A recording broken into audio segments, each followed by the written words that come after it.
It was my final year at university, and I was living in the same house with 3 friends. One evening, they went out to the market to buy something, leaving me alone in the house. I decided to pass the time by diving into a computer game. Hours flew by, and when my friends returned, their hands were full of bags. When I asked what they had bought, they just said, "We got some things to have a bit of fun," and left it at that. I found it a bit strange, but I didn't question it. That night, we all went to our rooms. In the middle of the night, I woke up to a strange noise. I carefully listened to the sounds coming from the living room. There were whispers.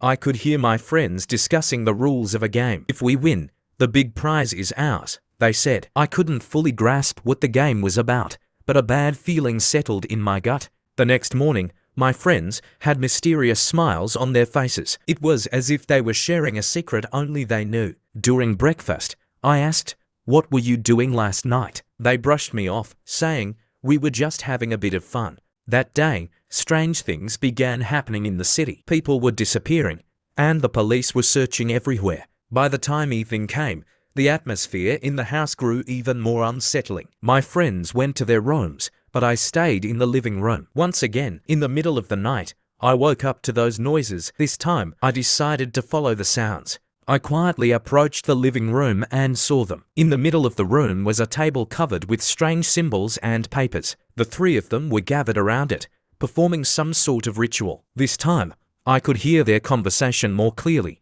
"One last task remains, and then everything will be ours," they said. As I tried to comprehend what they were doing, one of them suddenly turned towards me, and our eyes met. After a moment of silence, they smiled and asked, "Do you want to join us?" At that moment, I realized what I had stumbled into, but it was already too late. The symbols on the table, the papers, and the whispers from that night, they were all part of a game. But this was the kind of game where only the winner would survive.